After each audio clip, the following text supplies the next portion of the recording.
Pues es la eterna pregunta, ¿no? ¿Por qué durante la pandemia o también durante todo el proceso, sobre todo después de la pandemia, durante un año y pico hemos estado sufriendo pues, unos fletes desmesurados que evidentemente no nos beneficiaban a los cargadores, importadores, exportadores? El porqué, desde mi punto de vista, es bastante evidente. Al final hay un proteccionismo de la parte de la Unión Europea hacia el consorcio marítimo, que es una gran coyuntura de compañías navieras que representan un poder bastante grande. 4 de las top 10 son europeas, por lo tanto la Unión Europea ve como que si interviniesen estarían perjudicando a estas compañías navieras, ¿no? Entonces, en ese aspecto, regulan a su favor, sin tener en cuenta cómo estas regulaciones nos pueden afectar a los cargadores, importadores, exportadores, que luego la verdad son los que sufrimos, ¿no?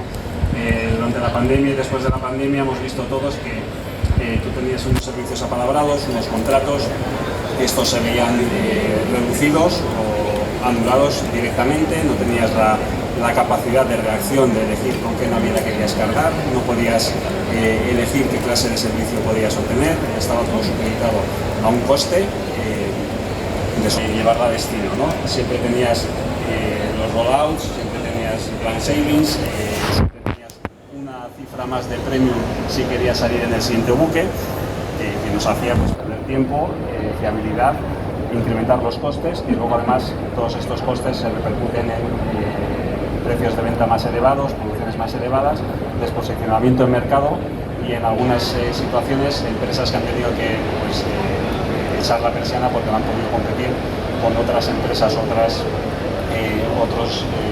orígenes que producen mucho más barato y que han estado beneficiados también por estos precios altos. Otro punto importante es que flete más alto, aranceles más altos. Por lo tanto, al final es una medida recaudatoria de los Estados miembros que si no tenían ingresos por una parte de la pérdida de la pandemia, los estaban obteniendo por los aranceles que recaudaban en las importaciones. Habrán pagado en los aranceles que incluían este coste del flete, ¿no? El del valor en aduanas. No creo que lo sepamos. No, claro, o sea, no consta que se hayan hecho todavía estudios, ¿no? Pero al final es la parte proporcional, ¿no? En Europa pagamos los aranceles en CIF y no en FOB, como por ejemplo lo hacen en Estados Unidos, entonces evidentemente una subida del coste de flote equivale proporcionalmente a la otra. Claro, las aduanas de otros países cuando queremos exportar y qué está haciendo la aduana de la UE cuando queremos importar. Bien, Rosa, es muy interesante, como comentabas al principio, ¿no? Es verdad que, bueno, al final el aumento del comercio exterior que ha hecho, ¿no? Que los estados vean el comercio exterior pues como un arma, ¿no? De geopolítica, ¿no? Y sí que estamos viendo, siempre ha habido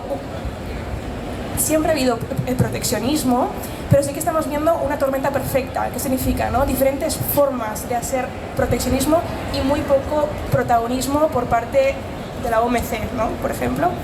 Entonces, por lo que respecta, claro, es que aquí se podrían hablar de muchísimas cosas, ¿no? Pero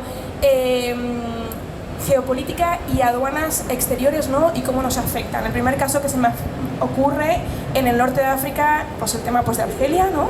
Al final, la posición que adoptó el gobierno español para el plan de autonomía del Sáhara, ¿no? Propuesto por Marruecos, enfadó a Algeria, ¿no? Y la consecuencia ha sido, ¿no? Que bueno, pues ninguna exportación española pues, se puede cobrar, ¿no? Al final, o sea, no se pueden poner pues, cuentas españolas, ¿no? Eso evidentemente pues, tiene un efecto directo, pues ya lo compartirán pues, nuestros compañeros, ¿no? Pero después también en el norte, o sea, pues por ejemplo en Túnez, en Arabia Saudí, están habiendo muchas medidas, bueno, yo lo llamaría más corrupción que medidas proteccionistas, pero bueno, o sea, más o menos acaba siendo lo mismo, ¿no?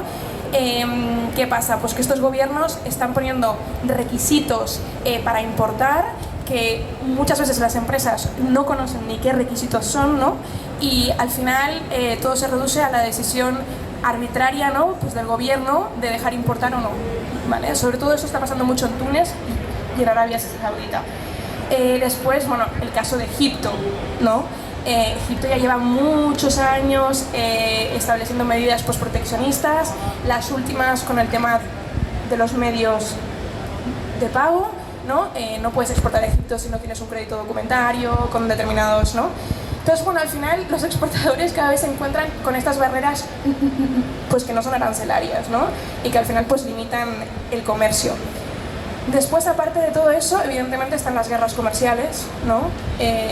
Todo el tema de Estados Unidos, pues China, los semiconductores, pues Taiwán, evidentemente. Eso hace que los exportadores tengan que estar, o sea, muy al loro, ¿no? Y después, evidentemente, las guerras que no son comerciales, las guerras, ¿no? O sea, el caso que nos viene a la cabeza, evidentemente, Rusia, ¿no? ¿Qué nos está enseñando como exportadores Rusia? Pues que cada vez es más importante que las empresas tengan export control, ¿no? ¿Por qué? Porque al final el regulador europeo, ¿no?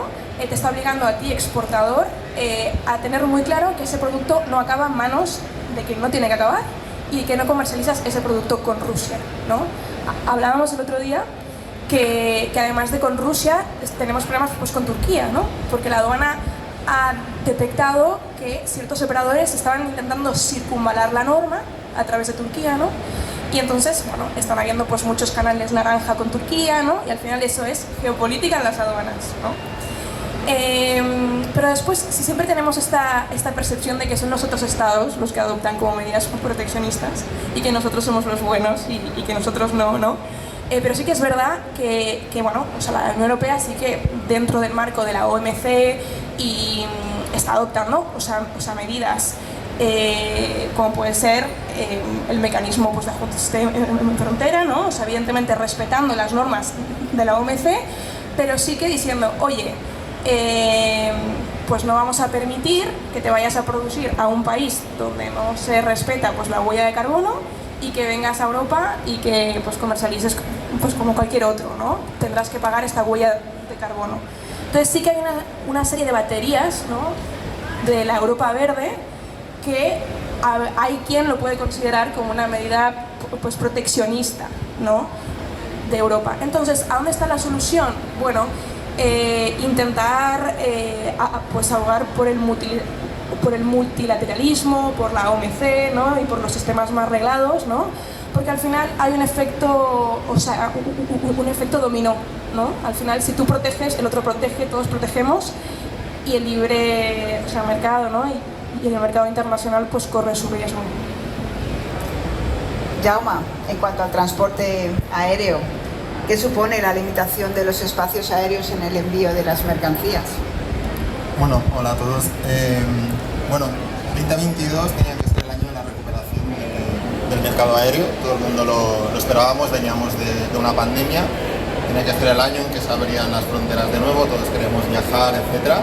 Nos encontramos en el primer trimestre en que hubo el conflicto de Rusia con Ucrania y de repente todo el espacio aéreo ruso se vetó, no se podía sobrevolar y las compañías rusas tampoco podían volar ni a Europa ni a Estados Unidos, ¿no? ¿Esto qué provocó? Que actores, aerolíneas tan importantes en el eje Asia-Europa como Airlines Cargo, que cada semana ponía un montón de metros cúbicos puros de carga de Asia a Europa, desaparece.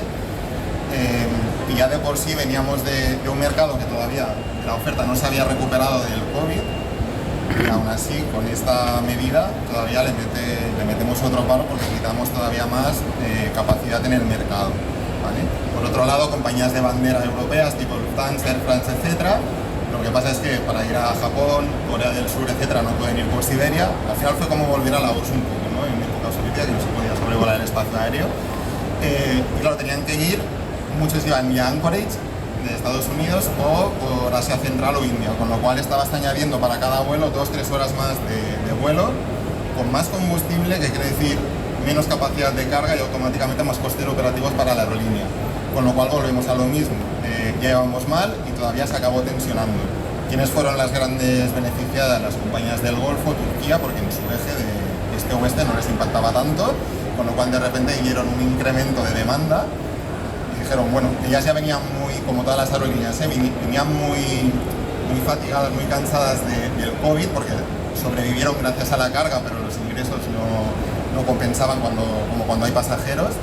Claro, todo el mundo empezó o a subir precios o a mantenerlos, con lo cual otra vez el nivel de precios se volvía a tensionar en el mercado.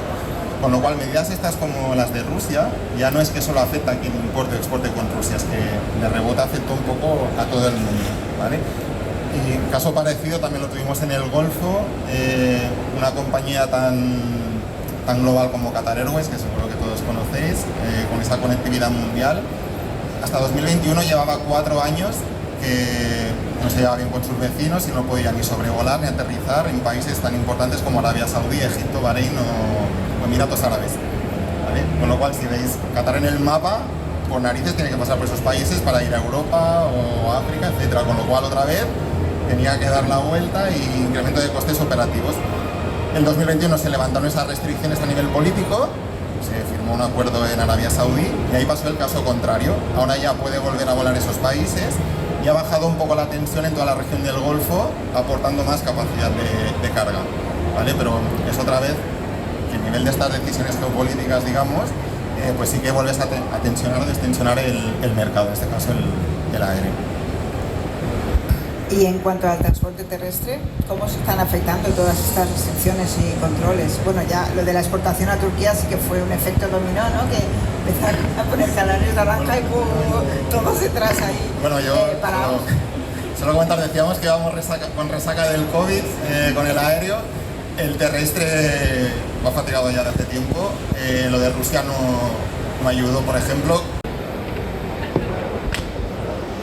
Bueno, yo estaba mirando un poquito la evolución que ha habido, ¿no? Desde el principio de que se abren fronteras, empezamos a producir todo fuera. Y mi pregunta un poquito es, ¿esto hacia dónde va? Porque al principio era como, esto es casi jauja y lo traemos todo de todas partes y no pasa nada,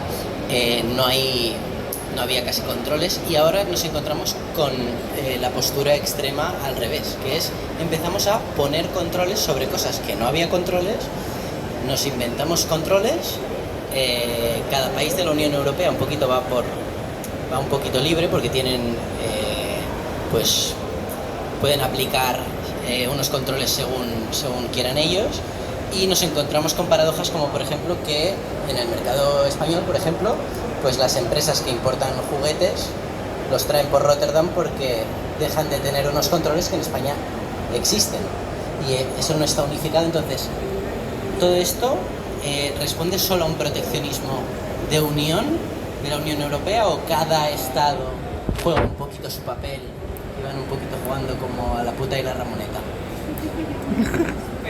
Venga, a ver, justamente eso, ¿no? Justamente la nueva aplicación homogénea de la norma ha hecho reflexionar a la Comisión Europea, y en la reforma se creará una autoridad aduanera única, ¿no?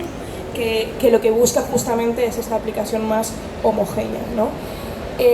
Bueno, eso es un poco más.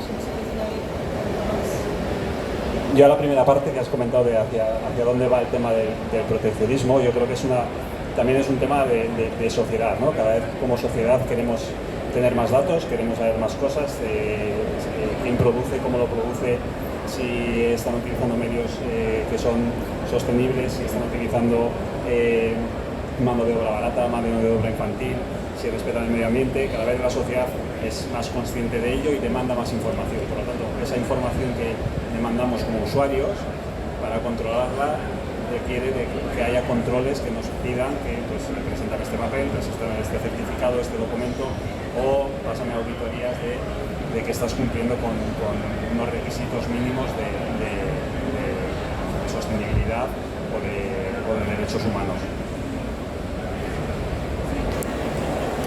Justo con lo que comentas, la Unión Europea ahora ha aprobado el tema del trabajo forzoso y tal, que además eso, o sea, las empresas pues tendrán que acreditar que sus proveedores no tienen eso, pues trabajo infantil o de explotación de mujeres.